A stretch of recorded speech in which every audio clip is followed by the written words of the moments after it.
Bueno, buen día a todos y todas. Muy bien, vamos grabando la reunión. Mabel, no tenés problema, ¿verdad? Que grabamos la clase para tenerla subida después a YouTube y que la puedan ver los que no han podido asistir.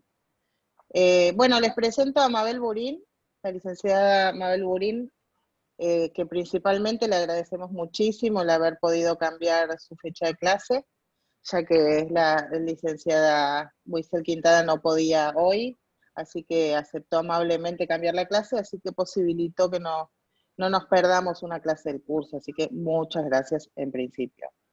Les voy a contar quién es Mabel. Mabel es licenciada en Psicología de la UBA, es doctora en Psicología Clínica de la UB y psicoanalista, especialista en género y salud mental por la World Federation for Mental Health. Miembro del Comité Asesor del Foro de Psicoanálisis y Género de la Asociación de Psicólogos de Buenos Aires desde 1995. Es miembro fundadora desde 1979 del Centro de Estudios de la Mujer de Buenos Aires. Es doctora honoris causa, otorgado por la Sociedad Psicoanalítica de México en 2015. Docente universitaria en centros académicos de Argentina, Brasil, México, Costa Rica y España. Actualmente es directora del Programa de Estudios de Género y Subjetividad en la Universidad de Ciencias Empresariales y Sociales, la UCES, en Buenos Aires desde 2001. Es directora del programa postdoctoral en Estudios de Género desde 2007 y de la maestría en Estudios de Género en la UCES. Es directora de investigaciones, publicaciones, seminarios y jornadas en la UCES, autora de libros, artículos y capítulos de libros referidos a la especialidad, y ha recibido el premio Reconocimiento a la Trayectoria en 50 años de profesión, Facultad de Psicología UBA 2014, el premio Reconocimiento de la Fundación Agenda de las Mujeres 2006 y premio Mujeres Destacadas de la Década por su compromiso científico y académico del Instituto Federal de Políticas Públicas de Buenos Aires 2005. Así que como verán, no nos andamos con chiquitas, con los profes del curso. Mabel, te cedemos la palabra, te escuchamos. Bueno, muchas gracias, Andrea, y agradezco también a Monique y a Ro, con quien tuve el contacto previo, y a todo el equipo de CESAC por esta invitación. Estoy muy contenta de estar hoy con ustedes y de compartir con ustedes mis reflexiones.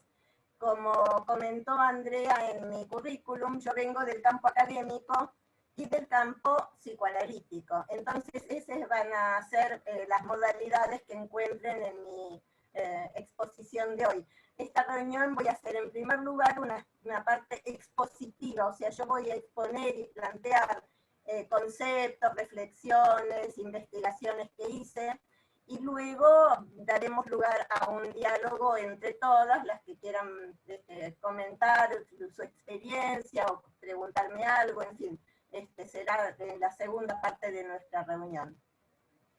Así que, en primer lugar, quiero comentarles que estamos atravesando una profunda situación de crisis en varios aspectos, tanto sanitaria como cultural. ¿En qué sentido cultural, dirán ustedes? Es que hace tiempo que hemos puesto en crisis una modalidad cultural que es la cultura patriarcal. Respecto del concepto de crisis, es un concepto que tiene una doble acepción. Por una parte, consiste en la ruptura de un equilibrio anterior, que va acompañada de una sensación subjetiva de padecimiento. Por otra parte, comprende la posibilidad de que nos ubiquemos como sujetos activos criticantes de aquel equilibrio anterior. Estas dos posiciones, como sujetos padecientes o como sujetos criticantes, son las que hallaremos con más frecuencia cuando analicemos esto que vamos a pensar sobre el campo de la salud mental desde la perspectiva de género. Porque cuando nos ubicamos como sujetos criticantes, ponemos en cuestión aquella cultura patriarcal que ha colocado en particular al género femenino en lugares de subordinación, de opresión, de exclusión, de lugares sociales, políticos, económicos, que han constituido verdaderos ejercicios de violencia de género y que tienen sus efectos sobre la salud mental de las mujeres.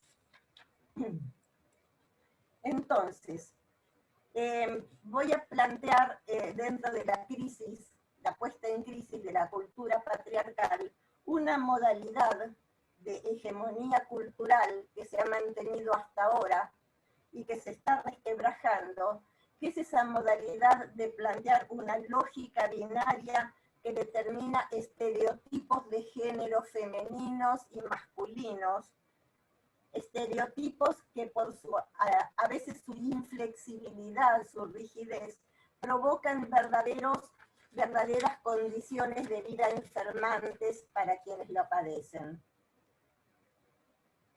Ustedes saben que desde hace décadas estamos involucradas en las luchas por lograr inclusión, visibilidad, reconocimiento de nuestras demandas, entre ellas por lo que llamamos la especificidad de la salud mental de las mujeres. Por ejemplo, estamos tratando de hacer investigaciones y de difundirlas, haciendo denuncias por la existencia de un plus de estados depresivos y de trastornos de ansiedad en el género femenino. Y con una respuesta habitual, con un modelo hegemónico en salud, que insiste en administrar psicofármacos a estos trastornos con muy poca sensibilidad por las motivaciones que llevan a las mujeres a esas manifestaciones en su salud mental. Entonces, desde esta perspectiva, desde la perspectiva del género, analizamos los modos opresivos en las condiciones de vida de muchas mujeres que provocan estos modos de vida y un factor depresógeno, o sea, capaz de provocar estados depresivos entre las mujeres, que es la falta de inclusión en el ámbito público. O sea, poder salir de cierta reclusión del mundo privado, exclusivamente familiar y doméstico, y también tener una inserción laboral que permita a las mujeres ganar su propio dinero, con lo cual no solamente adquieren independencia económica, sino también variados grados de autonomía. Bueno, así estaban nuestras denuncias, y estaban así nuestras propuestas de transformación de las condiciones de vida de las mujeres, hasta que llega la pandemia del COVID. Y entonces aparece una nueva situación de crisis, que es otra vez ruptura de aquel equilibrio anterior que habían logrado las mujeres, y viene acompañada de nuevas sensaciones subjetivas de padecimiento. Y nuevos desafíos para nosotras, para ubicarnos como sujetos padecientes o como sujetos criticantes de aquel equilibrio.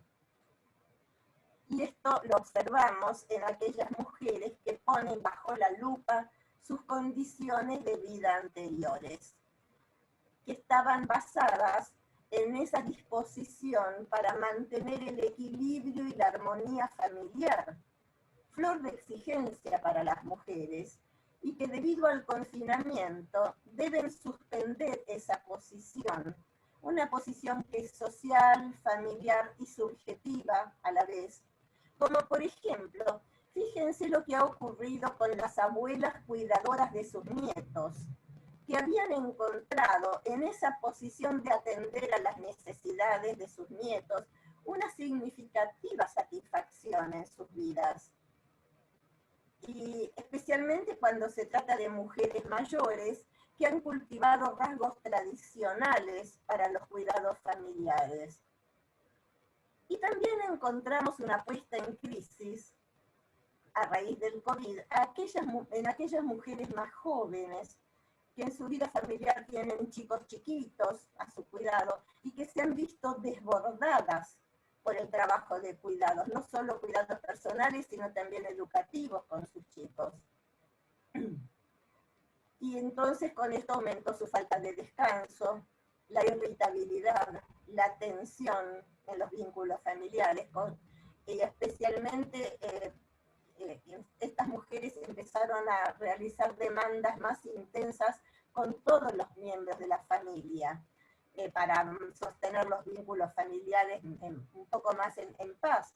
Pero esto no siempre se logra debido a esa tradicional posición masculina de desimplicarse de los cuidados familiares. Y entonces recae sobre este grupo de mujeres esa responsabilidad extra.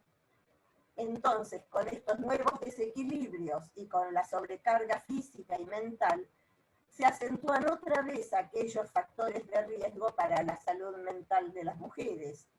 Por ejemplo, estas mujeres sienten que padecen un exceso de exigencia respecto de las expectativas sociales y familiares sobre su desempeño maternal.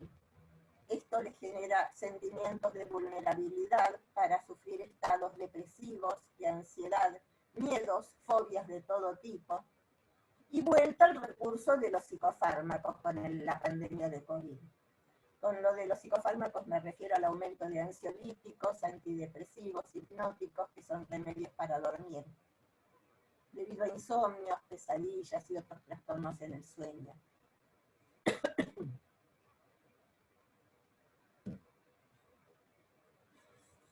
Y también ustedes habrán observado que las condiciones de confinamiento han producido aumento de la violencia al interior de la vida familiar, no solo entre las parejas, sino también en los vínculos de los padres con los hijos.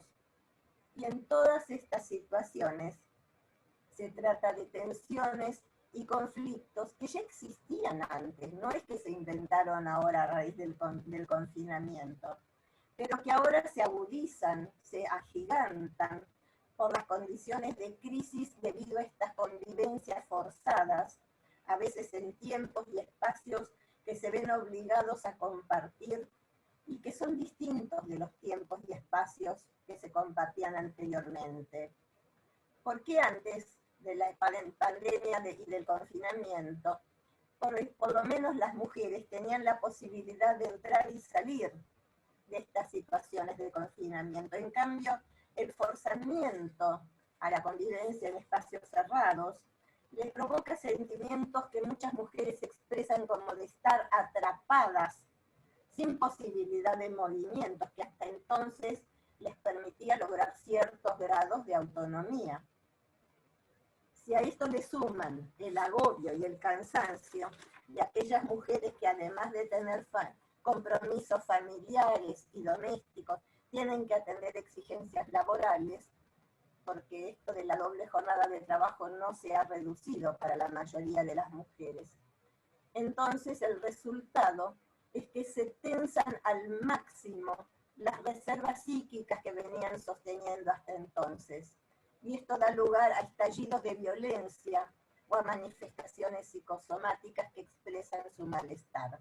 Estoy aquí introduciendo un concepto que voy a desarrollar enseguida, pero que es el de malestar de las mujeres.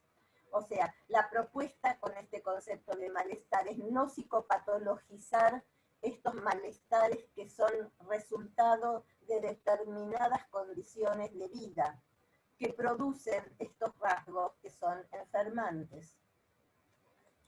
Y también quiero comentarles de otro grupo de mujeres, que está formado por aquellas mujeres que viven solas, que ven también restringidos sus recursos de sociabilidad, de contactos familiares que mantenían hasta la pandemia de COVID, que tenían variadas redes de amigas, de compañeras de trabajo, de familiares, y que en las actuales condiciones no pueden sostener esos contactos que son nutricios para su subjetividad. Hay una entrevista que me hicieron el año pasado, una entrevista periodística, en donde caracterizamos como hambre de piel el registro de esta falta y la necesidad de cubrirla debido a las marcas que deja en nuestra subjetividad la ausencia de vínculos significativos que sean presenciales, que difícilmente se puedan suplir solo con intercambios con pantallas. Entonces, hasta ahora hemos centrado el eje de nuestros análisis por la pandemia de COVID en dos ejes. Uno se llama eje de cuidados, que por supuesto lo caracterizamos en tres formas: cuidar, cuidarse, ser cuidadas, o sea, en sus voces activas, pasivas y reflexivas. Ese es uno de los ejes de análisis, el de los cuidados. El otro eje de análisis es el del acompañamiento. Acompañar, acompañarnos o ser acompañadas. Bien.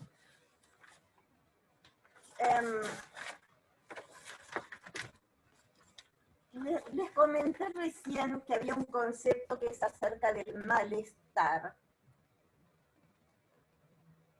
que incluye la propuesta de no psicopatologizar necesariamente todas las manifestaciones que observamos en la salud mental de las mujeres. Esta construcción del concepto de malestar psíquico en las mujeres resquebraja la dualidad salud-enfermedad. Introducimos con el concepto de malestar un tercer término que no participa de las características o esto o lo otro, de la lógica binaria o. Es una noción transicional, el de malestar. Es a medias subjetiva y objetiva, externa e interna a la vez, que participa de una lógica transicional, no de una lógica binaria como les comenté anteriormente, sino de una lógica transicional que no refrenda esa clásica lógica binaria o, externo-interno, sano-enfermo, normal-patológico. Una noción dominante es el rechazo a todos los criterios médicos hegemónicos para abordar los problemas de salud mental. El derecho que tienen las mujeres a los pasos que van a seguir y también a implementar colectivamente lo que se llama recursos de curación de las mujeres. Esto implica un esfuerzo notable por articular la experiencia individual de cada mujer por la experiencia colectiva y lograr también recursos colectivos para enfrentar su malestar. Una de las formas de utilizar recursos colectivos es a través de la grupalidad, de la formación de grupos de mujeres. Pueden ser grupos de reflexión, grupos terapéuticos, grupos de autoayuda, y también de la inserción en la comunidad. Estas son las modalidades de implementar recursos colectivos para enfrentar el malestar. Ustedes saben que hay quienes consideran la salud mental como si consistiera en una adaptación a los requerimientos de cada cultura. Y definen la salud mental incluso en términos de normalidad, de lo que es normal, de normalizar a las mujeres. Pero acá ponemos en suspenso las clásicas nociones de salud y de enfermedad mental para las mujeres dentro de esa cultura que caracterizamos como patriarcal. Y entonces por eso estamos proponiendo este concepto intermedio, el de malestar. Y en lugar de proponer un criterio adaptativo, proponemos un criterio de crítica y de debate ante esas representaciones sociales que se ofrecen a las mujeres sobre su salud mental. Y para esta noción de crítica y de debate, la noción de conflicto y de crisis son nociones centrales, son los que más nos sirven, más que los conceptos de adaptación. Por eso de entrada les propuse poner en crisis el equilibrio que veníamos sosteniendo o tratando de sostener en esa modalidad cultural patriarcal. Y entonces, para esto, concebimos el campo de la salud mental de las mujeres como un campo intermedio montado entre el clásico sector salud, salud mental, y el amplísimo campo que está configurado por las ciencias sociales. Entonces apelamos a conocimientos que nos vienen de la sociología, de la antropología, de la educación, de la historia, de la psicología social, y eso hace difícil la delimitación o el así llamado control de fronteras, y de delimitar un campo diciendo esto es específico de nuestro campo y esto es extraterritorial. No hacemos eso. No nos convertimos en gendarmes de fronteras para delimitar el campo de cada uno, sino que hacemos este entrecruzamiento que lo caracterizamos como de multidisciplina para afrontar los conceptos de salud mental desde la perspectiva del género. Sin embargo, hay algunos criterios que seguimos compartiendo, que son más bien clásicos y que tratamos de poner en tensión con los que se utilizan según modelos que vienen del campo de la medicina y con los cuales tenemos que dialogar. Por ejemplo, uno de los criterios que seguimos utilizando es el de considerar los factores de riesgo para la salud mental de las mujeres. ¿Saben a qué llamamos factores de riesgo?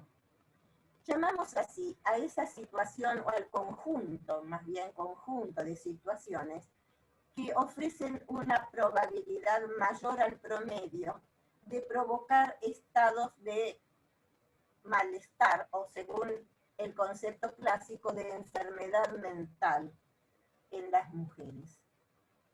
Y hay factores tales como la edad, ser adolescente, ser anciana, ser una mujer de mediana edad, el nivel ocupacional, por ejemplo, ser ama de casa, trabajar con doble jornada de trabajo, el número y la edad de los hijos, por ejemplo, tener 2, 3 o más niños pequeños conviviendo bajo su responsabilidad, el estado civil, soltera, viuda, divorciada, situaciones de duelo, especialmente la pérdida de la madre o la pérdida de un hijo en condiciones recientes, fenómenos de violencia, son algunos de los que se consideran con más frecuencia como factores riesgosos para que las mujeres padezcamos estados de malestar. La mayoría de los estudios que analizan esta problemática insisten en destacar cómo hay roles de género femeninos que afectan los modos de enfermar, de padecer malestar para las mujeres. Entre los roles de género femeninos más estudiados están el rol maternal, el rol conyugal tradicional, el rol de ama de casa, el doble rol como responsable de la vida familiar, doméstica y el trabajo extradoméstico, o sea, la doble jornada de trabajo. Y un factor de riesgo que se denuncia desde esta perspectiva en forma constante es la tendencia de las mujeres a maternalizar todos sus roles más allá del rol maternal específico. Enseguida voy a desarrollar un poquito más este aspecto. Pero por ahora quiero decirles que no podemos individualizar un factor único como agente de enfermedad mental para las mujeres, sino un conjunto de factores riesgosos. Insisto que hay una condición común y compartida entre los roles de género femeninos que se organizan alrededor del concepto de maternidad. Este es un concepto amplio que incluye el rol maternal, la función materna, los ideales maternales, los deseos maternales, la experiencia maternal. Son todos los conceptos asociados a esto que se llama la maternidad con las mujeres. Y la particularidad de la situación de la mujer que es madre y el papel central que desempeña en la vida de la mayoría de las mujeres, aún, como les digo, aún de aquellas que sin ser madres maternalizan sus otros roles, explicaría por qué constituye un factor de riesgo en la salud mental de las mujeres. Y hay algunas prácticas sociales que determinan este factor de riesgo, que es el alto nivel de expectativas respecto de cómo se cumple, cómo se desempeña este rol maternal. También este alto nivel de expectativas puede coincidir con un factor de riesgo significativo para las mujeres, que es carecer de una red de apoyo confiable, de amigos, de familiares, de vecinos para el ejercicio de la maternidad. Con lo cual, el desempeño del rol maternal constituye un factor de riesgo severo para producir malestar en las mujeres. Otro factor que aumenta su riesgo es que es cansador. Es un rol que cuando se lo desempeña provoca cansancio, pero la mayoría de las mujeres no lo reconocen como un verdadero trabajo cansador, con lo cual no perciben a tiempo su cansancio. ¿Por qué? Porque es una de las formas de trabajo invisible de las mujeres. Y entonces, y aunque a veces cuando sí lo perciben este cansancio, suelen postergar el alivio del cansancio. Pero resulta que el cansancio por el trabajo maternal está claramente asociado al malestar de las mujeres. Pero ellas no lo perciben como verdadero cansancio, sino que a veces lo expresan bajo la forma de angustia, de sentimientos de culpa, de hostilidad incluso hacia los hijos, a veces hostilidad reprimida, o bien trastornos psicosomáticos. No sé si conocen un libro que se publicó hace pocos años, que se llama Madres Arrepentidas.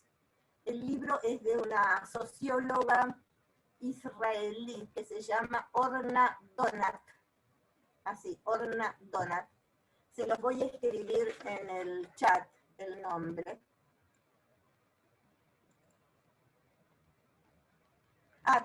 Me dice que permite que le pida permiso al hospedador para... No, acá esto es para grabar. Yo quiero escribir en el chat. Ah, ahí está. La autora se llama Orna Donat y el libro se llama Madres Arrepentidas.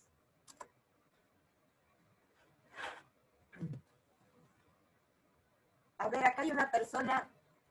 ¿Me pueden hacer estas preguntas de a qué se consideran factores de riesgo? ¿Me lo pueden repetir después cuando hagamos un diálogo, un debate? Claro, eso te iba a preguntar. ¿Hacemos después el intercambio, te parece? Claro. ¿O preferís que te pregunten ahora en el camino? No sé, cómo quieras. Les decía que factores de riesgo son aquellas condiciones de vida que ofrecen una probabilidad mayor que el promedio para provocar estados de malestar o, en términos psicopatológicos clásicos, estados de enfermedad mental en las mujeres. Y entonces he descrito factores como la edad, el estado civil, las condiciones de trabajo, las situaciones de duelo. Describí varias condiciones que se consideran factores de riesgo para la salud mental de las mujeres. No sé si, Florencia, te quedó claro esto, ¿no? Si no, luego me lo vuelves a preguntar. Bueno, les decía de este libro Orna Donat, que se llama Madres Arrepentidas, que lo escribió una socióloga israelí hace pocos años. Está en español, está en castellano. Y que lo que ella describe allí no es algo que tenga que ver, no es que esté en juego en este arrepentimiento por la maternidad que observan muchas mujeres cuando comentan sus estados de malestar. No es, lo que está en juego no es algo que tenga que ver con el amor, el cariño que tienen hacia sus hijos. No se trata de eso. Lo que sí está en juego son las condiciones en que se realiza el trabajo maternal, especialmente las altas expectativas en nuestra cultura occidental patriarcal para el ejercicio de la maternidad. Y esto es lo que resulta agobiante en relación a las mujeres que dicen estar arrepentidas de su maternidad, del ejercicio de la maternidad. E insisto, no está en juego ni el amor ni el cariño que les tengan a sus hijos, aunque algunas veces se peleen o discutan con ellos o muestren hostilidad. Pero lo que está en juego más que nada son las exigencias de esta cultura patriarcal respecto de las mujeres y la maternidad.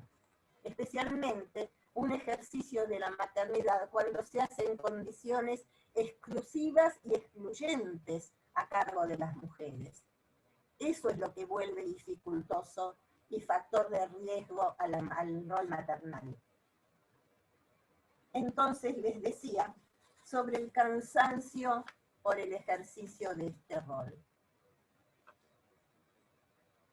Quisiera comentarles algo acerca de los estados depresivos de las mujeres que desempeñan el rol maternal, especialmente los sentimientos de culpa y de la vuelta de la hostilidad contra sí misma. Ustedes saben que esto provoca estados depresivos en las mujeres. En cuanto a los estados depresivos, hay estudios epidemiológicos en el campo de la salud mental que indican que la documentación en este sentido es muy amplia, es coincidente, que indican que hay un predominio femenino en los estados depresivos y el predominio es de 2-1 de las mujeres en relación con los varones como riesgo para padecer estados depresivos, que hoy estamos llamando estados de malestar entre las mujeres. Hay muy diversos estudios nacionales e internacionales, incluso la Organización Mundial de la Salud insiste que el riesgo para las mujeres de padecer estados depresivos, bueno, la Organización Mundial de la Salud dice que es de 3-1. En fin, últimamente hay más varones que están expresando sus estados depresivos y entonces preferimos mantener la condición anterior de que es de 2-1. ¿De qué se tratan estos estados depresivos? ¿Cómo se describen en términos generales desde el punto de vista epidemiológico? Se llama síndrome depresivo a un cambio emocional anormal, según la Organización Mundial de la Salud, en términos patriarcales sería anormal y persistente, en donde predominan sentimientos de inutilidad, de culpabilidad, de impotencia, de desesperanza, con una gran tendencia al llanto, a lo que se llama llanto inmotivado, con una pérdida del interés general, una cierta incapacidad para cumplir con las actividades cotidianas. Se suele acompañar de ciertos rasgos psicosomáticos. Por ejemplo, trastornos en la ingesta, la inapetencia o bien comer de más, el exceso de apetito, lo cual trae variaciones en el peso. Las personas que sufren estados depresivos o están muy delgadas o están más bien obesas. También puede acompañarse de una disminución del deseo sexual, perturbaciones en el sueño, por insomnio o por hipersomnia, o sea, dormir en exceso. Cuando las mujeres sienten que padecen estos rasgos, cualquiera de estos síntomas, por lo general consultan en primera instancia al médico clínico o al ginecólogo, con quien tienen más trato, y bastante después a alguien que sea especialista en el campo de la salud mental. Y en general se sienten bastante insatisfechas por la atención que reciben, porque les ofrecen principalmente tratamientos farmacológicos o a menudo un tipo de psicoterapias que, al no tener en cuenta la complejidad y la especificidad de estos estados depresivos debido a sus condiciones de vida, no les suelen brindar una atención calificada que tenga perspectiva de género para atender a sus necesidades. Voy a pasar ahora a comentarles cómo en las familias tradicionales se han construido predominantemente subjetividades femeninas y masculinas bajo modalidades binarias y dicotómicas que afectan la salud mental de las personas. Bueno, ya les comenté, o les comentó Andrea en la presentación, yo vengo del campo del psicoanálisis.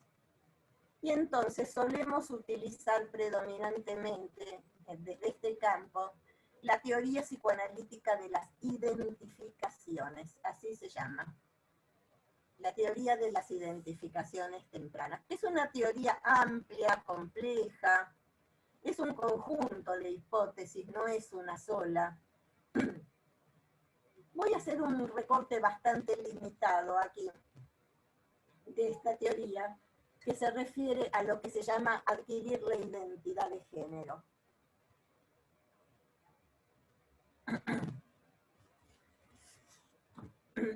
En las familias tradicionales son identidades de género femeninas o masculinas, según esa lógica binaria que les planteé anteriormente.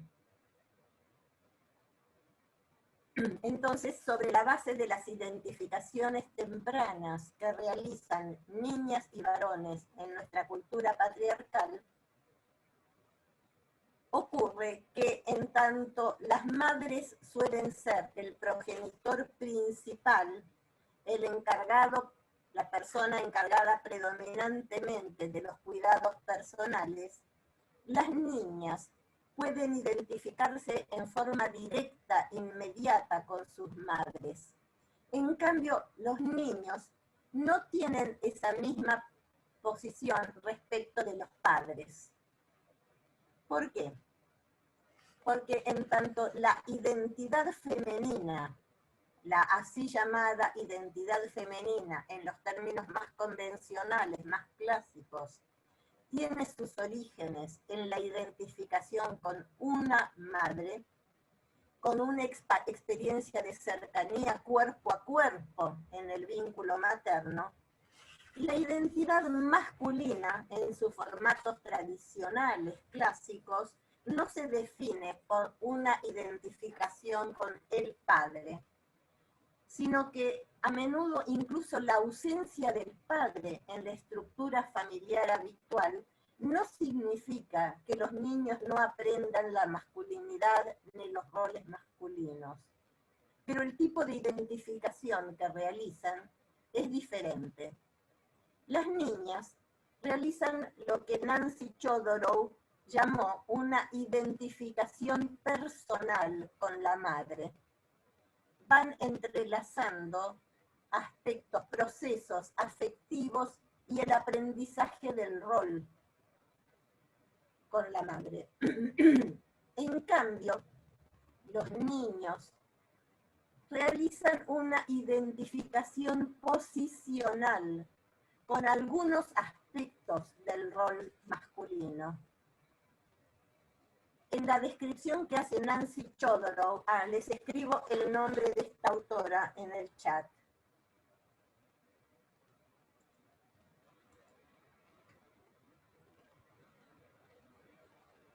Ay, esperen que perdí.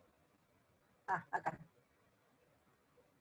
La autora que les estoy mencionando se llama Nancy Chodorow.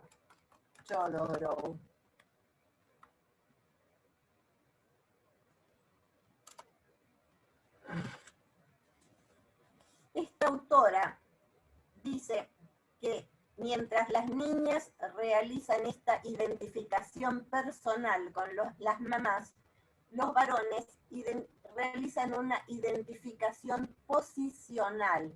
O sea, mientras las niñas se identifican con ser madres, los niños se identifican con la posición o el lugar del padre en la cultura.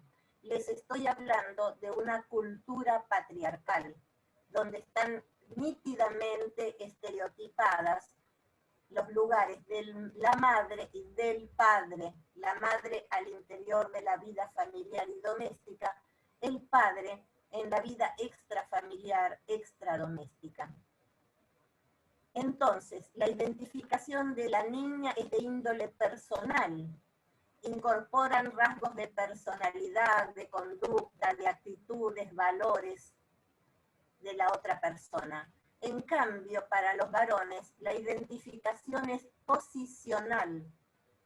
Se identifican con la posición del otro y no llevan necesariamente, según esta autora, a una internalización de sus actitudes, de sus valores. En nuestra cultura patriarcal, la madre está presente de un modo que el padre y otros adultos varones no lo están para las nenas y para los nenes. La nena entonces puede desarrollar una identificación personal con la madre, mientras que el padre, porque la nena tiene esa íntima relación que surge de un muy temprano lazo primario con la madre. Entonces, la presencia de la madre en la vida de la niña es personal, es íntima, es de conexión. Pero el niño, para realizar una identificación masculina y aprender el rol masculino, puede identificarse con el padre, con algunos rasgos del padre, pero no tanto con su papá como persona global, sino más bien con, como les decía, la posición o el lugar que el papá ocupa. Entonces, según este modelo identificatorio tradicional, los varoncitos rara vez se apoyan en una íntima relación emocional con el padre, por lo menos con la misma cercanía, con la intimidad con que se consolidan los vínculos de la niña con la mamá. Porque mientras los procesos de identificación masculina hacen mucho hincapié en la diferenciación de los otros, a partir de la primera necesaria diferenciación del niño de su madre, por lo menos tratan de negar la relación afectiva en el vínculo de intimidad con la madre. En cambio, los procesos identificatorios de la niña con su madre enfatizan la vincularidad, la intimidad, la cercanía, ¿no? El lazo afectivo. Todo eso que significa aproximación. Son dos modos de identificación diferentes, que presentan diferentes tipos de problematizaciones para niñas y para varones.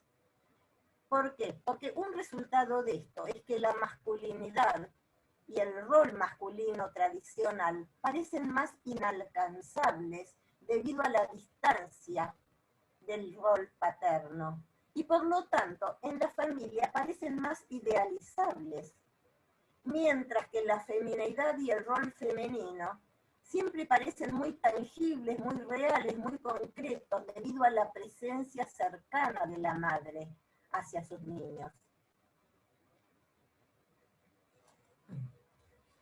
Bueno, entonces, mientras la representación social de la masculinidad no se asienta en los roles familiares, sino en los extrafamiliares, como les decía hasta ahora, en la cultura patriarcal, especialmente en los roles laborales, desde el punto de vista psicológico, esto trae efectos de largo alcance sobre la construcción de la subjetividad masculina, que luego les voy a comentar.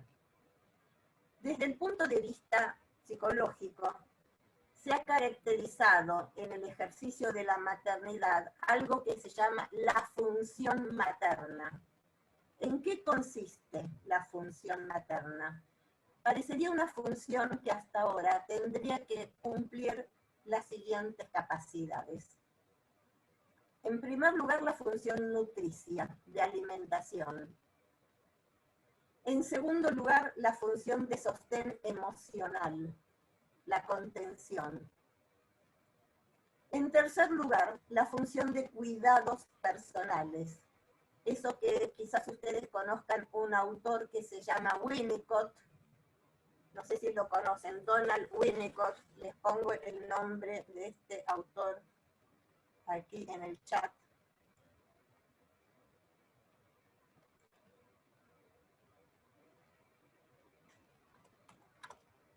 Donald Winnicott. Ay, disculpen.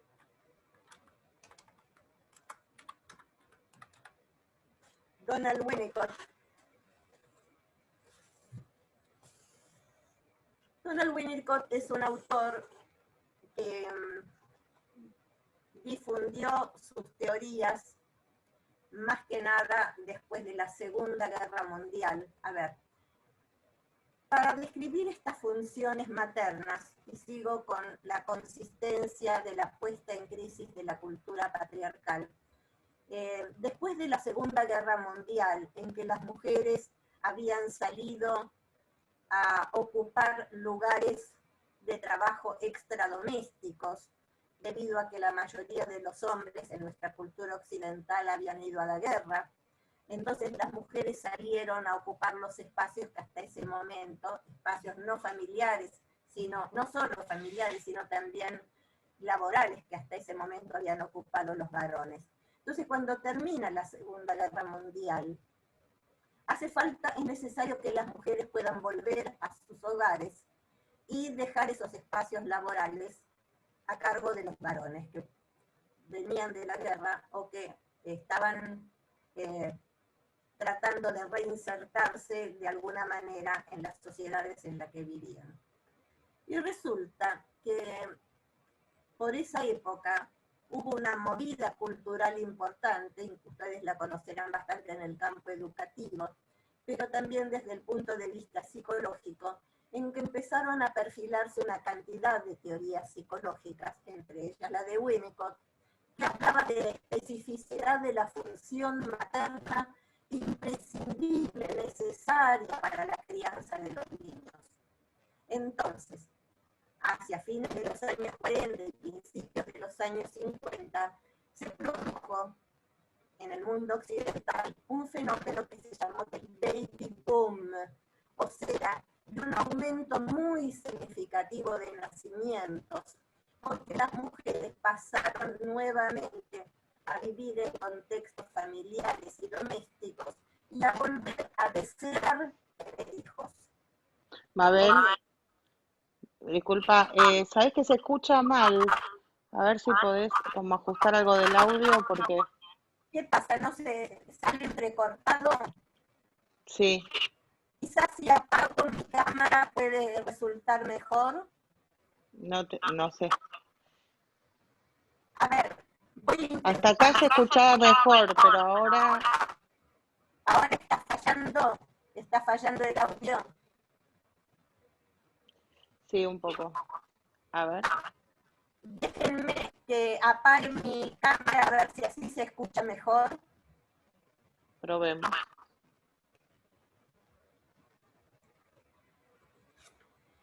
A ver si ahora se escucha mejor. ¿Cómo va ahora? Sí, mejor, bueno, mejor. Entonces les decía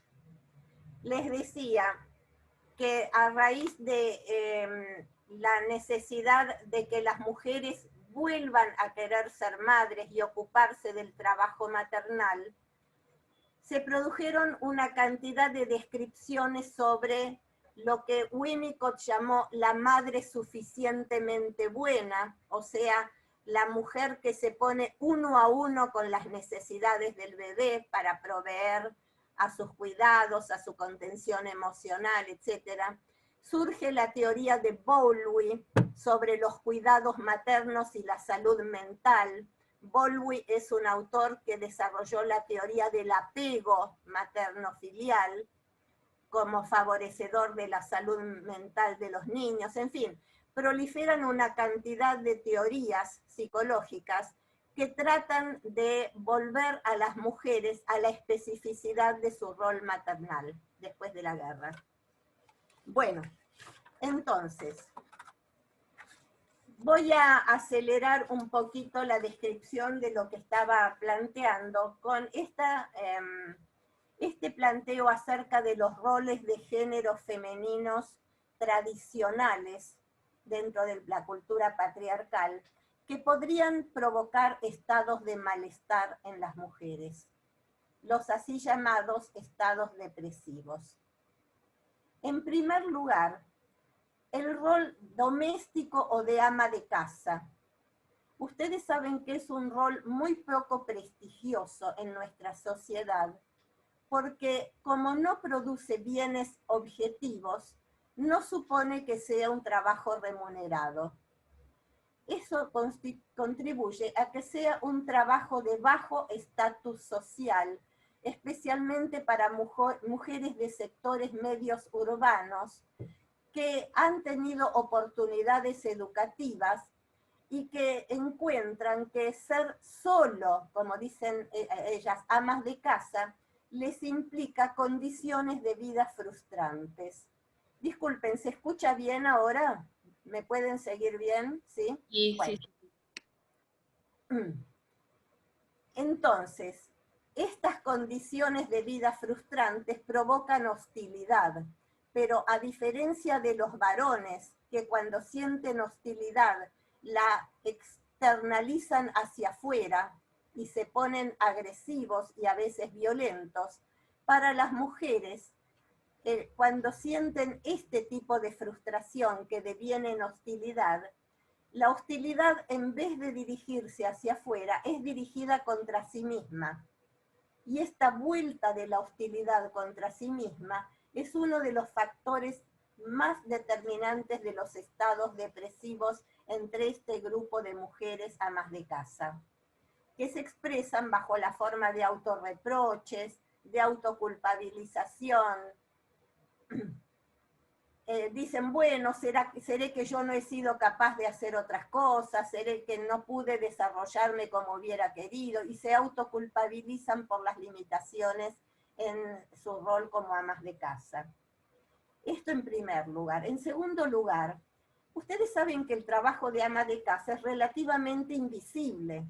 Solo se lo percibe cuando se lo realiza muy mal o cuando directamente no se lo realiza.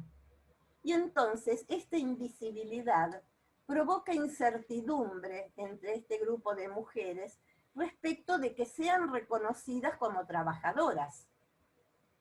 O sea, es difícil que se las reconozca como verdaderas trabajadoras cuando son mujeres amas de casa que hacen este trabajo. Y entonces esto les provoca mayor dependencia de los otros para que ellas mismas se reconozcan como trabajadoras.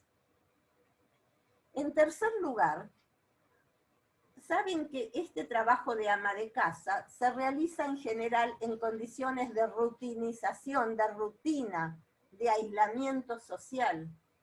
Esto favorece que las amas de casa suelan quedarse centradas sobre sí mismas, con un tipo particular de cavilaciones, de ideas repetitivas, que suele llamarse la neurosis del ama de casa o la obsesionalidad de las mujeres amas de casa.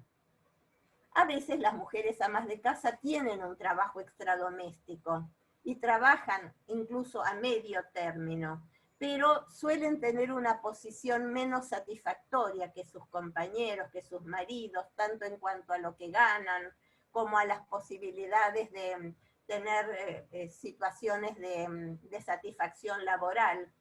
Entonces, lo que encontramos es que aunque las mujeres mantengan un trabajo extradoméstico, igual conservan la responsabilidad por lo que sucede al interior de la vida familiar y doméstica.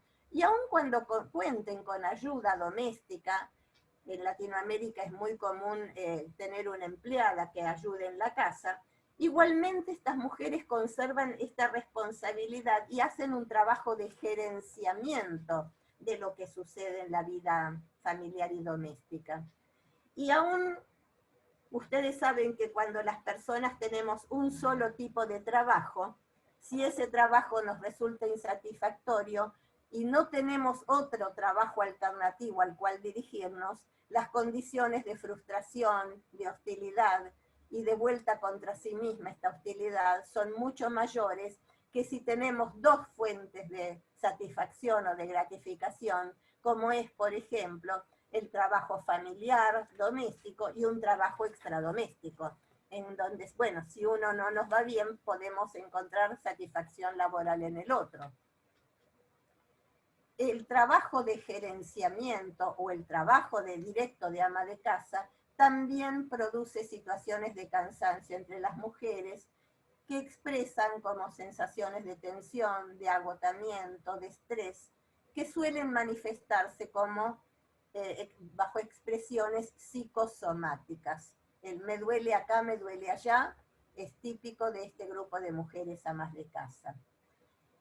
Y luego existe también como rol que provoca malestar el rol de esposa tradicional. Según las expectativas tradicionales, el rol de esposa adquiere su máxima eficacia cuando pueda ser maternalizado. O sea que las mujeres que lo desempeñan lo hacen con características similares a las que se requiere para el rol materno. ¿Qué características? Contención emocional, disposición dócil y generosa, actitudes de nutricias, tener la comida preparada, hacer de sostén afectivo, postergación de las propias necesidades en nombre de las necesidades de los otros, cuidados, como les decía, nutricios de la vestimenta, del esposo tradicional. Los estudios que se realizaron sobre este rol de género tradicional también indican que mientras para los varones estar casados con una mujer tradicional les favorece la continuación de su carrera educativa y también mejoran su situación laboral, para las mujeres estar casadas de esta manera tradicional las lleva a una detención en sus estudios y a una movilidad educativa descendente.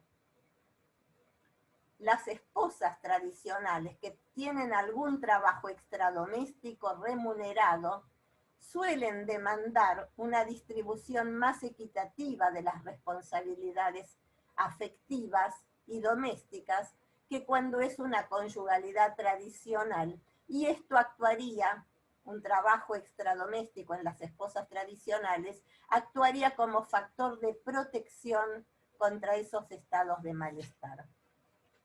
Para mí, en realidad, en la conyugalidad tradicional, lo que constituye un factor de riesgo para estos estados de malestar son las relaciones de poder entre los cónyuges. ¿Por qué? Porque las mujeres perciben que realizan un trabajo invisible que consiste en la prestación de servicios, servicios afectivos, servicios sociales, por ejemplo, organización de la vida social, de los fines de semana, de las vacaciones, servicios morales, cuando el esposo está desmoralizado por condiciones de su trabajo o condiciones de su familia de origen, servicios sexuales, incluso, por ejemplo, porque la actividad o la disposición erótica de mujeres y varones tradicionales suele ser muy diferenciada en forma bastante estereotipada. Entonces resulta que para las mujeres, muchas veces ellos quieren y ellas no quieren, pero ellas, las esposas tradicionales, tienen que mostrar una disposición dócil y generosa a la hora de la sexualidad.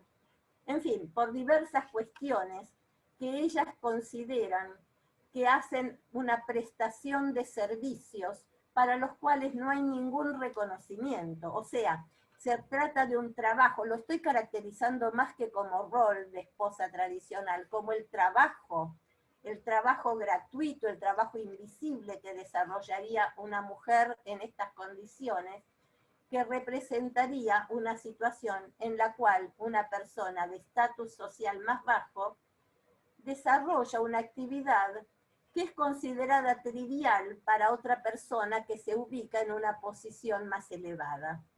Y entonces, teniendo en cuenta las relaciones de poder entre los géneros, las relaciones quedan así constituidas por una posición jerárquica superior y una posición jerárquica inferiorizada, expuesta a juicios desvalorizantes que realiza la persona que tiene una posición jerárquica superior por aquella persona, esta mujer, que desempeña este rol conyugal tradicional.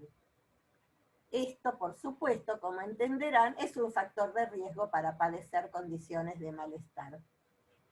Desde mi punto de vista, para mí puede también constituir un ejercicio de violencia invisible hacia este grupo de mujeres, las esposas tradicionales. Si a esto se suman como factor de riesgo otros factores que llamamos factores precipitantes del estado de, por ejemplo, de estos estados depresivos, factores precipitantes tales como migraciones, accidentes. Esto puede dejar a las mujeres expuestas a una máxima vulnerabilidad, a sentimientos de desamparo, de incertidumbre, de impotencia. Son todos rasgos que, como les dije, caracterizan estos estados depresivos. Entonces, ¿qué hacen las mujeres habitualmente cuando padecen estas condiciones de vida? Acuden a los psicofármacos. Y entonces, les voy a plantear ahora la prescripción abusiva y el consumo abusivo de psicofármacos entre las mujeres. Ay, me parece, ¿se sigue escuchando bien o más o menos? ¿Sí? ¿Va bien? Bueno. Sí, sí. Esta prescripción y consumo abusivo de psicofármacos empezó a ser estudiada a partir de la década de los años 70. Y también la relación entre mujeres y varones que consumen psicofármacos es de 2:1. Los psicofármacos, a los que llamamos en este caso tranquilizantes menores, incluyen varios tipos de drogas: los ansiolíticos, los antidepresivos y los somníferos. Ansiolíticos para combatir estados de ansiedad, antidepresivos para estados depresivos y somníferos para el insomnio. Se trata de drogas legales. Esta es una forma, son drogas legales las de fabricación permitida y de distribución legal, de distribución lícita. Es la forma específicamente femenina de drogarse, hasta ahora, entre las mujeres más tradicionales.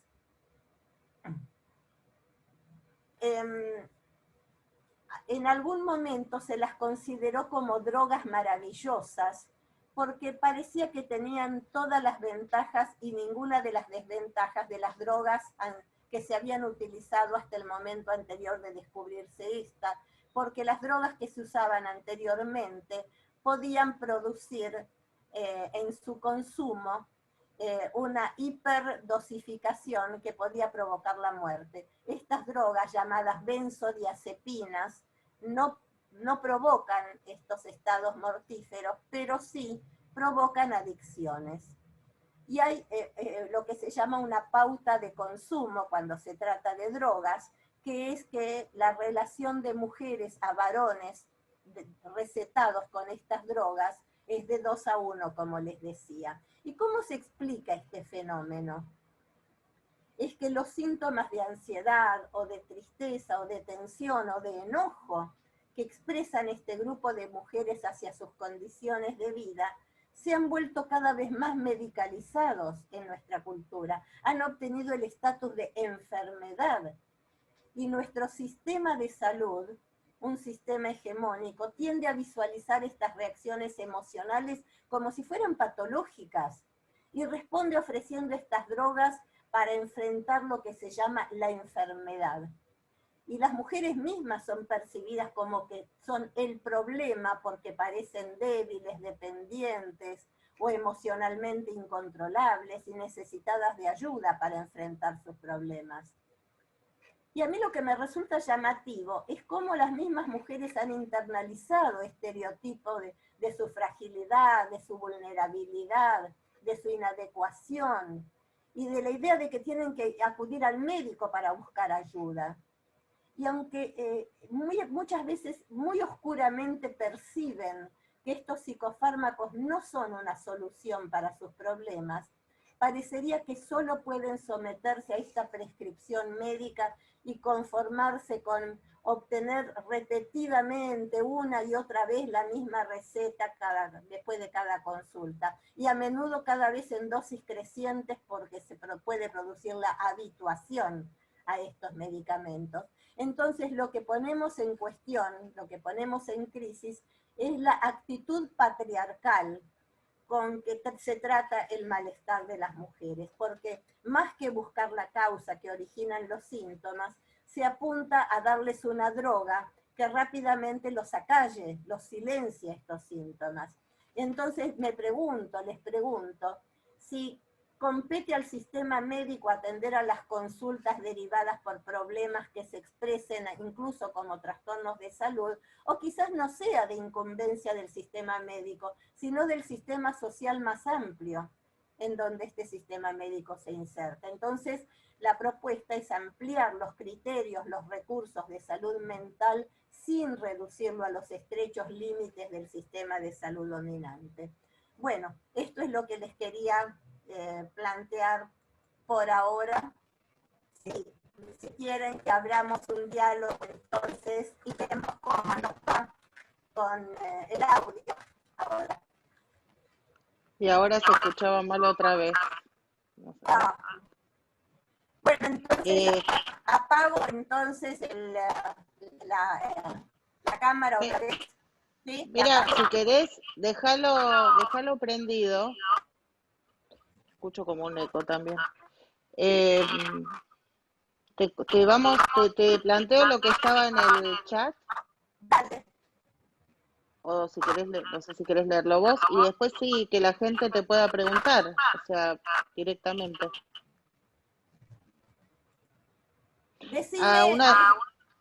Decime vos entonces, decime las preguntas que te parezcan más relevantes, que tenga que dialogar o contestar con la gente. Bueno, ahí en el chat, Oscar decía teorías psicológicas funcionales al sistema patriarcal, era una pregunta. Y Sonia Medina decía, pensaba en la jubilación para amas de casa en un intento de reconocimiento y de visibilización del rol de ama de casa. Estas son algunas de las cosas que estaban en el chat. Y bueno, queda abierto al diálogo, al intercambio. Bueno, voy a contestar a estas dos preguntas, a estos dos comentarios, en realidad, más que preguntas.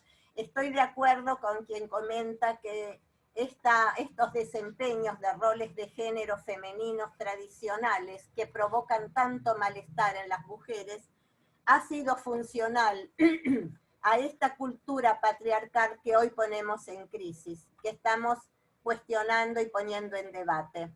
Han sido funcionales para organizar dos áreas de poder específicos para varones y mujeres. Para ellas, al interior de la vida familiar y doméstica, un área de poder que se llama el poder de los afectos, mientras que para los varones, ubicados en el mundo laboral extradoméstico, el poder racional y el poder económico.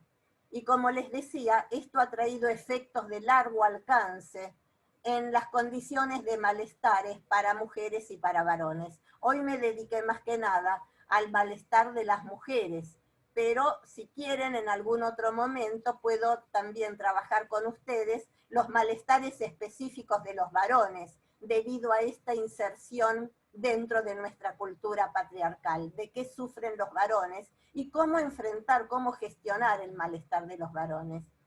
En cuanto al comentario de Sonia sobre la jubilación para amas de casa, para reconocimiento y visibilización, estoy de acuerdo, pero fíjense que es mínima esa jubilación. O sea, se mantiene la desjerarquización en términos económicos. Hay mínimo reconocimiento económico de todos los años que las mujeres amas de casa hemos trabajado como amas de casa o por lo menos como la doble jornada de trabajo.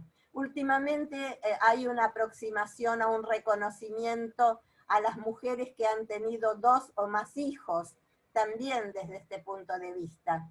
Me parece que está bien la actitud de reconocimiento social laboral. Falta el otro reconocimiento, que es la disposición subjetiva de las mujeres para no padecer estos estados de malestar, de reconocerse a sí mismas como trabajadoras. O sea, el trabajo de reconocimiento tiene que ser a doble vía, social y subjetivo a la vez.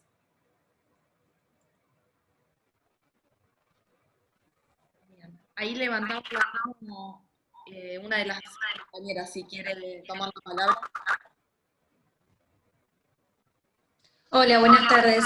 Bueno, primero agradecer, súper interesante todo lo que venimos escuchando. Te quería comentar o preguntar acerca de lo que está pasando también actualmente. También estos roles fueron cambiando y hoy vemos Perdón, espera un minutito. Mabel, ¿sabés qué me parece? Mientras escuchás la pregunta, si silencias tu micrófono vamos a escuchar mejor. Después te lo abrís. A ver. Dale, otra vez, dale, por favor. Bueno, perdón. Primero agradecer, Mabel, la verdad, una excelente exposición, y quería preguntarte o comentar acerca de lo nuevo, ¿no? Lo que es actual, que también vemos un montón somos partícipes de mujeres que trabajamos y también estamos en la parte, digamos, familiar, al igual que el hombre, que nos acompañan, y que también estas nuevas formas de paternidad, de paternar, que es también estar a cargo de la casa. Sin embargo, creo que esto que vos decís que es de la cultura patriarcal y que aparece en las mujeres, ese malestar, aún compartiendo los roles, se sigue sintiendo. Entonces, por más que se comparten los trabajos, tiene que ver con la culpabilidad o con esto que tenemos interno desde esta identificación que tenemos desde cultural, digamos, desde niños. ¿Se entiende? Digo que cambió la postura, pero está bien, yo te dejo. A ver si se escucha o mejor apago la cámara. Se escucha un poquito entrecortado. Bueno, con la cámara apagada entonces a ver si así funciona mejor. Es cierto que en la actualidad han cambiado en algunas familias, no en todas, por eso he hecho la diferenciación con familias tradicionales, porque hay nuevas modalidades de organizaciones familiares, incluso la pandemia COVID ha propuesto en las familias también nuevas modalidades de organización con el confinamiento, en la vida familiar y doméstica, pero a pesar, como vos decís bien, que han cambiado muchas modalidades, sin embargo, el sentimiento de culpa de las mujeres sigue persistiendo más que nada alrededor del trabajo maternal, no tanto del trabajo doméstico, pero sí del trabajo maternal. Aun cuando los padres puedan compartir algunas de las clásicas funciones maternales, como les describí, por ejemplo, funciones nutricias, funciones de acompañamiento a los niños, en fin, diversas funciones. Sin embargo, todavía las mujeres han internalizado de tal manera lo que ha de ser prescripto como la especificidad de la maternidad, la exclusividad de la maternidad en el vínculo con los hijos. Estas parecería imprescindibles funciones de apego que llevarían a sensaciones de agobio para muchas mujeres, que el sentimiento de culpa queda internalizado como si fuera constitutivo de su subjetividad, más allá de los cambios sociales que están, incluso económicos, que estamos observando. El sentimiento de culpa de las mujeres es uno de los principales motivos de consulta cuando vienen mujeres que tienen niños pequeños. Hoy les comenté que también la tendencia de las mujeres a maternalizar sus otros roles, por ejemplo, sus roles de hijas, con padres mayores a veces que tienen necesidades y que también son maternalizados y que sienten que tienen que desempeñarlos en forma exclusiva y excluyente, aun cuando haya otros hermanos, hermanas u otros familiares u otra ayuda de otro tipo de contactos, de lazos sociales o comunitarios que podrían ocuparse de las personas mayores. Sin embargo, este grupo de mujeres sigue sintiendo que forma parte de su propia construcción subjetiva, el tener que ofrecer esto que queda enmarcado dentro de lo que llamaríamos el poder de los afectos para las mujeres. y que, como les planteé, provoca trastornos, síntomas en las propias mujeres. Ahí, Eliana, Eli, ¿vos querías preguntar algo, decir algo? Sí, me quedaba pensando, bueno, en toda esta exposición que hizo Mabel, súper completa y muy intensa también, ¿no? De los conceptos que ella fue transmitiendo, y siendo mamá y participando de grupos de madres de las escuelas, es increíble el nivel de queja y de cómo se expresa esto que vos decís, ¿no? O sea, este agobio por el rol de materno, de cómo se hacen cargo hasta incluso dentro de lo que es el rol materno, de la educación de sus hijos, sobre todo ahora en esta época de la virtualidad, la desesperación y el agobio simplemente porque tienen que subir una foto o tienen que hacer una tarea, y me preguntaban en relación a esto que decías, ¿no? Cómo la grupabilidad de mujeres ayuda como a sostener, pero también hay un punto en el cual hay cómo intervenir cuando lo que se va formando es como una queja permanente en donde todo se va sumando a incrementar el malestar, compartir malestar pero que no se puede cortar, ¿no? Y sobre todo cuando aparece como un corrimiento de los padres en relación a esto, ¿no? O sea, y las madres con dificultad para dejar este espacio para que los padres intervengan. Por lo menos dentro de mi experiencia personal, porque esto pasa desde lo personal,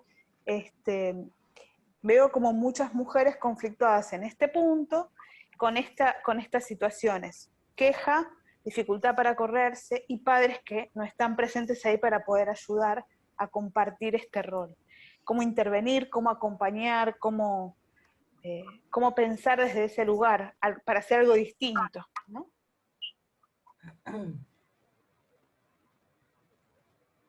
¿Puedo contestarle a Eliana o...?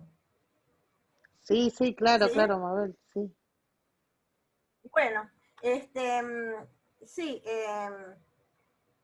tenés un espacio privilegiado que es el de observarte junto con las mamás de la escuela, ¿no es cierto? Y por supuesto que ese es como te digo, un espacio privilegiado y un analizador bastante singular, bastante significativo de qué les pasa a este grupo de mujeres.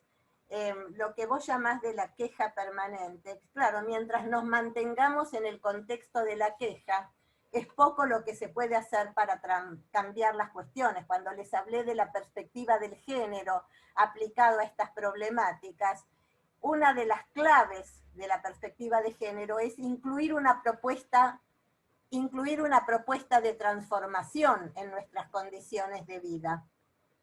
De modo que, junto con la queja, tendría que ir incluida, bueno, a ver qué propones para cambiar esto, ¿no es cierto?, dentro del grupo de las madres quejosas. Si la propuesta tiene que ver con los maridos o los padres de los chicos que no se involucran suficientemente, bueno, a ver qué propuestas es concretamente para que se involucren.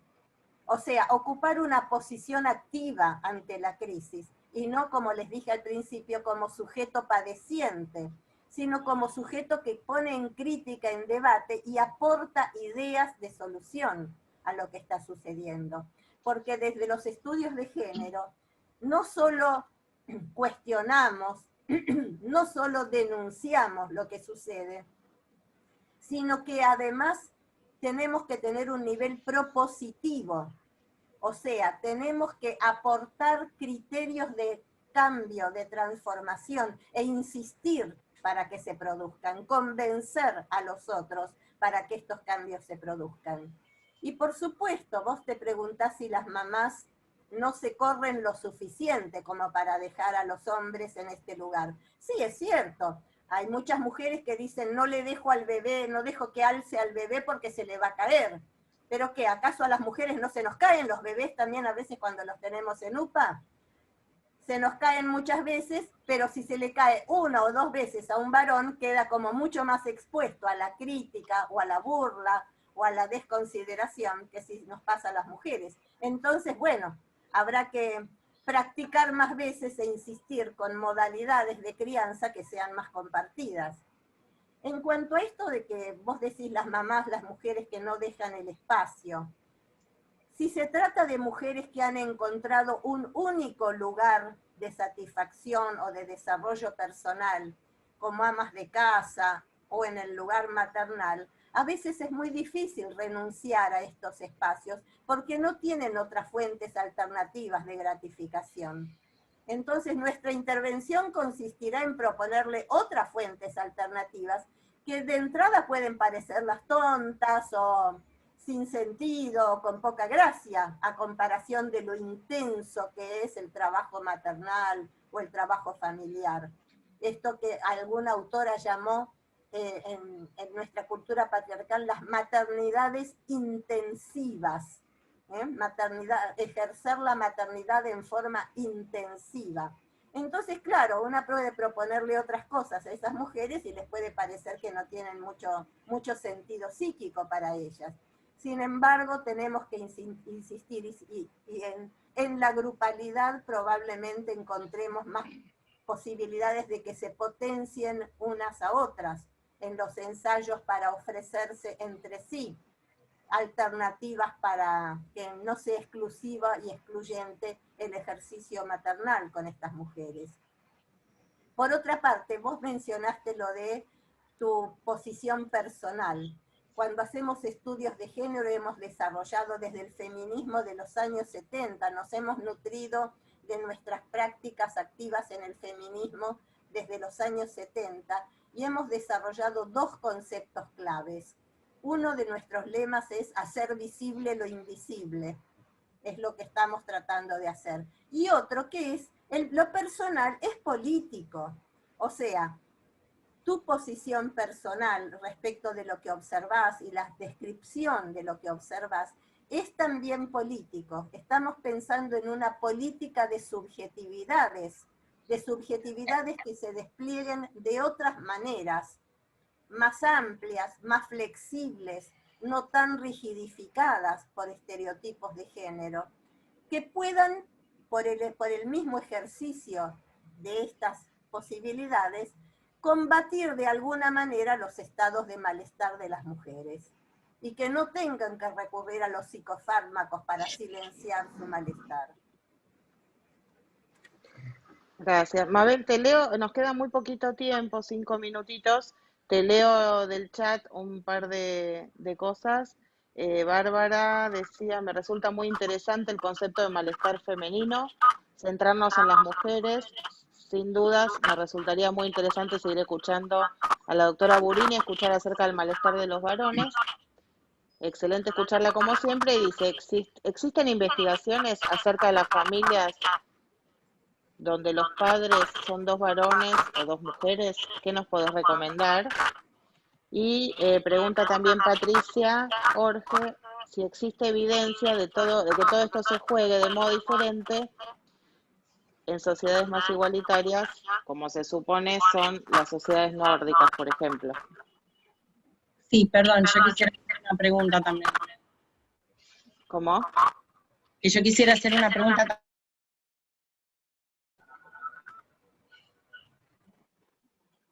Y hay algo, lo último que hay en el chat es sobre el discurso de la religión. Lo religioso en relación a masculinidades y feminidades, como estos discursos nos atraviesan más allá de ser practicante o no. Dale, Cris. No, que conteste si estaban escritas en el chat. Espero. Bueno, apago otra vez entonces la cámara para que se pueda escuchar mejor. Bárbara, vos comentás sobre el malestar de los varones.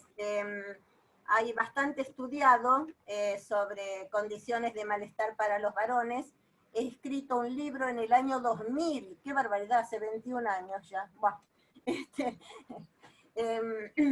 que se llama así, Varones, Género y Subjetividad Masculina. Y allí hay bastante descrito sobre condiciones de malestar para los varones. En cuanto a estudios sobre maternidad,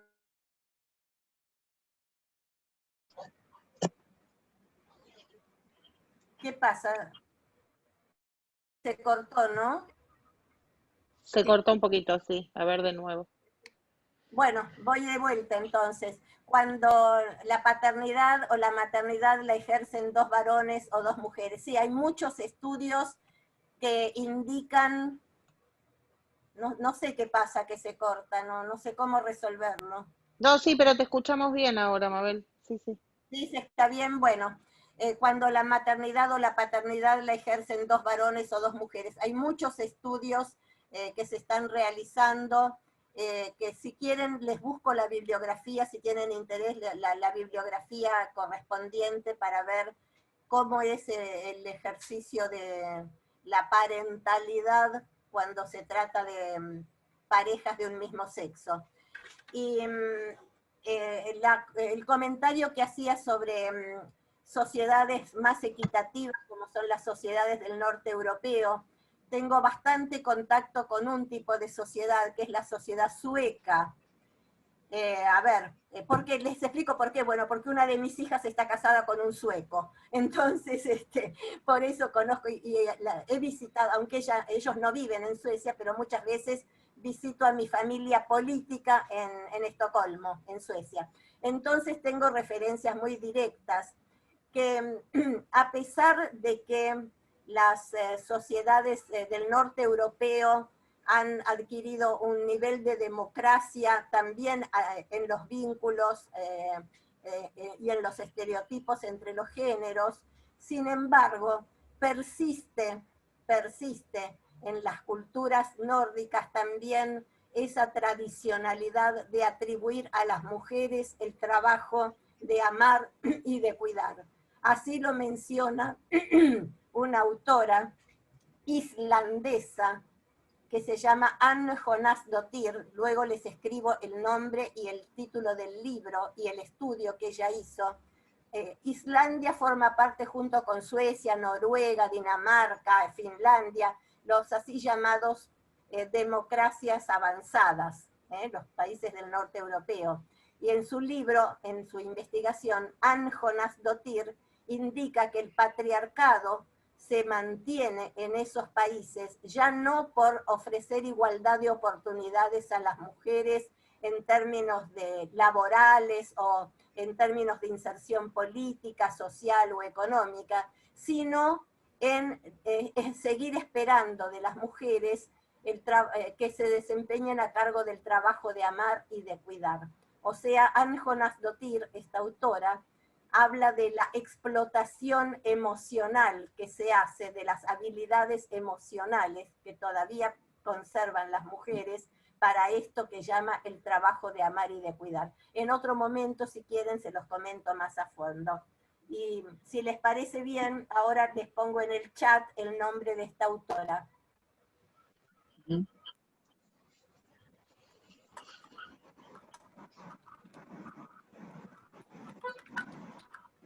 Dale, Cris, mientras si querés tu pregunta.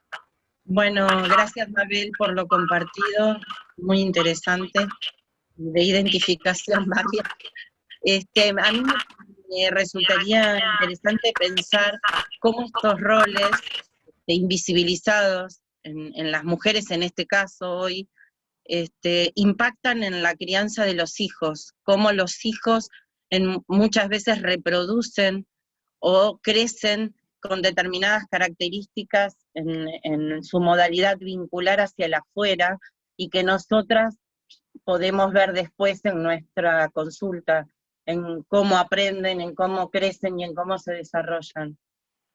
¿Cuál es tu opinión, digamos? ¿Cómo se traslada? Porque a veces vemos modalidades en pacientes, nenas y nenes, digamos, varones y mujeres, que tienen características que constituyen mucho del rol de relaciones de poder, etcétera. Bueno, a ver si puedo transmitirlo. Hay algo que se refiere a la mirada, a la actitud de la gente de la familia respecto de los niños. Y vos mencionás un aspecto invisibilizado por el cual se transmite esta persistencia de roles estereotipados, y aunque a veces los discursos que se enuncian en la familia son políticamente correctos, en las prácticas estos discursos no se cumplen. Y a veces encontramos una secreta complacencia por parte de madres y padres en el desempeño de roles tradicionales de nenas o de nenes.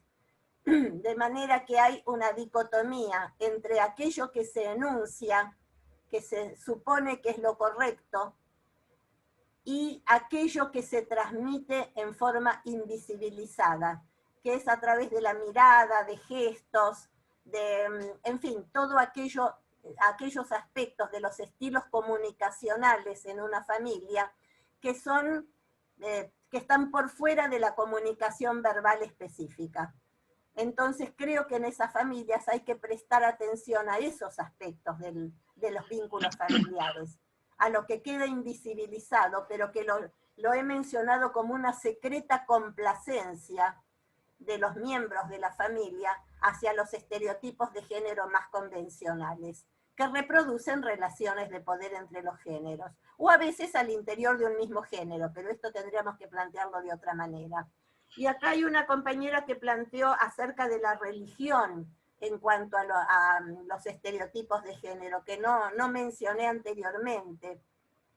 Ustedes saben que las premisas religiosas son algunos de los que tienen un poder mayúsculo en la forma de transmisión de los estereotipos de género femeninos y masculinos más convencionales. Uno de los principios religiosos más habituales es preservar, conservar, en vez de transformar o modificar. Y preservar o conservar aquello que ha mantenido a la religión a lo largo de los siglos. Entonces, si bien a veces hay propuestas de transformación al interior de los grupos religiosos, son, no sé todos, no podría, en fin, identificar a todos los grupos con sus propuestas de transformación como si fueran para todos por igual. Sin embargo, los que yo conozco suelen transformar en condiciones mínimas para que lo más tradicional, lo más convencional se siga preservando, se siga, ¿no? Y entonces, en fin, pongo en cuestión cuáles son los recursos que tienen los grupos religiosos como para ofrecer propuestas de transformación a esta cultura patriarcal tradicional. Últimamente, sobre la base de principios religiosos, han avanzado grupos que principalmente tratan de incidir en modalidades educativas. Por ejemplo, no sé si conocen el grupo Con mis hijos no te metas, o escuelas sin, bueno, no me acuerdo, escuelas sin qué, pero que apuntan a desmontar los actuales estudios de género con los cuales estamos tratando de incidir en las modalidades educativas no convencionales, no tradicionales, por ejemplo, a través de la ESI, la educación sexual integral. Estos grupos que les mencioné recién son grupos muy activos, por lo menos para incidir en la legislación en países como Brasil, Perú y también acá en Argentina. En fin, no sé cómo están ustedes en relación con estos grupos, pero merecen muchas críticas desde los estudios de género, por lo menos en los ámbitos en los que yo estoy trabajando en mi universidad. Mabel, pedían la bibliografía que ofreciste sobre paternalidades, maternalidades en parejas del mismo género, porque llegan chicos ahora a la consulta con esas características familiares. Así que si podés facilitarnos estaría bueno. Sí, con mucho gusto, pero voy a tener que rastrearla en mis listados bibliográficos. No los tengo ahora a mano. Lo mandamos por mail. Lo mandamos por mail, no te preocupes. Sí, tendría que cerrar esto y abrir mi listado bibliográfico en mis investigaciones para poder mencionarlo. Sí, claro que sí. Perfecto. Lo voy a mandar Bueno, por mail. mil gracias. Bueno, vamos cerrando porque estamos en horario, ya hay gente que se tuvo que ir. Te agradecemos un montón. Quedamos en contacto si hay gente que quiere hablar con vos o ahí te están poniendo en el chat algunas cosas para vos, para que puedas leer. Así que nada, muchísimas gracias. Y bueno, los que quieran mandarle consultas a Mabel, si vos no tenés problema, Mabel, compartimos tu mail y que te puedan enviar por vía mail consultas, dudas. ¿Sí? ¿Cómo no? Con mucho gusto, como no voy a recibir lo que ustedes me propongan. Gracias. Genial, Gracias. genial. Muchísimas gracias. Bueno, Por el espacio. gracias a todos y todas por estar. La verdad que muy interesante y muy clara. Ojalá podamos volver a tenerte en otro encuentro también. ¿Cómo no? Con mucho gusto. Nos Bueno, vemos la Miss, próxima. muchas Chao gracias. a todos y todas. No sé si Mabel querés quedarte para leer un poquito el chat, lo que te están poniendo.